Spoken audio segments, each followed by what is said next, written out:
woke sports doesn't have an audience. There aren't people out there from a business perspective who are saying, you know what I want? I want my sports to be woke. I want to sit around and think about race and gender all the time while I watch sports. There isn't an audience for that. It doesn't exist. People say like, oh, Clay Travis is conservative. No, I'm just the guy who says, I don't give a fuck what race you are. I don't care what religion you are. I don't care who you sleep with. I care whether you're good at a sport or not, and or whether you're entertaining, funny. Do you make the day pass faster? That isn't crazy. People say like stick to sports is a bad thing. I don't think that we need to make sports sociology by any other name. I don't think that's what fans want. And in fact, it demonstrably is not if you look at ratings. And so ESPN has made this huge bet, which I think is totally wrong, that they're going to promote the wokest people who work at ESPN. Give them more influence, give them more opportunity, give them more absolute influence. And by the way, it's not just ESPN. There's a lot of decisions being made at Fox, a lot of decisions being made at CBS, lots of decisions being made at NBC where the woke mindset is suddenly ascendant. Guys, that's not a business that makes sense. Point to me a business that has made money off woke sports. Any business. It doesn't exist.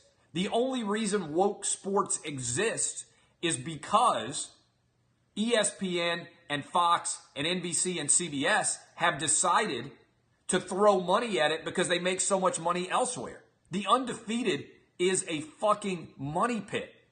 It's the worst house that you could go buy that's going to cost 5 times as much to fix back up, and then all the money you're never going to be able to get out of it. It's like building a $5 million house in a neighborhood of $50,000 homes. That's what ESPN is doing with Undefeated. They're losing money hand over fist. Nobody reads that. Nobody's sitting around there like, you know what I want to do in my free time? I want to read woke sports.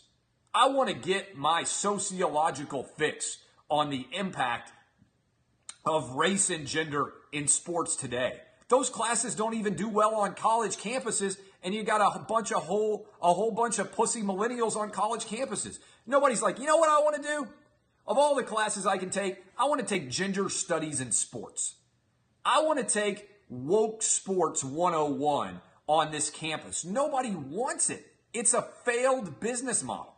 And ESPN fails with it again and again and again. It failed on Bomani Jones' radio show, nationwide, universally rejected. Nobody wanted it. One of the worst rated and supported by advertiser shows in the history of ESPN radio. In fact, the worst.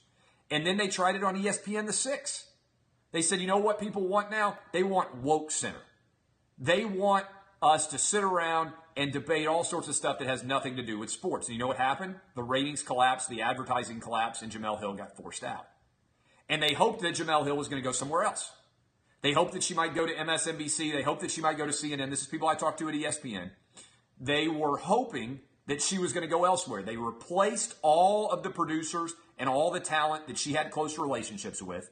And if you watch the show, and I haven't watched the show, I don't spend much time watching television other than shows that I love anyway.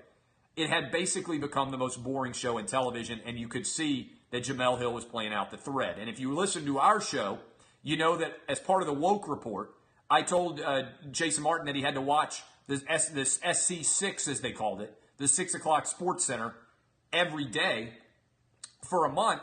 And on my show, I've been saying, but you're going to get a reprieve. I think you're going to get a reprieve. I'm hearing that it's not going to continue after the Super Bowl. And what do you know? I'm right again. Point to me somebody who has ever been successful at making money off of woke sports. One company, tell me a company, Facebook or Periscope, tell me a company that has made money off of woke sports. Not me. I'm not woke sports.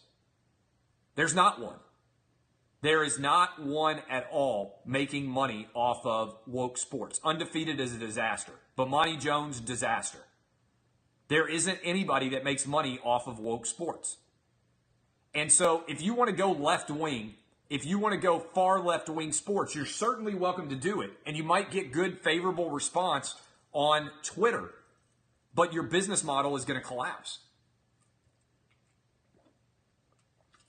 And so as a result, the business doesn't support it, because you know why the business doesn't support it? The marketplace doesn't support it. Sitting around all day arguing about race and sexism and all these other stories in the world of sports, it doesn't pay. Because by and large, people want to talk about actual sports. They don't want to talk about politics by any other name. Twitter isn't real life. It's a funhouse mirror. Always say it. It's fun. I enjoy it. But Twitter's like a carnival. You have to keep in mind that Twitter doesn't reflect real life. It's a funhouse mirror. It's exaggerated. It makes no sense.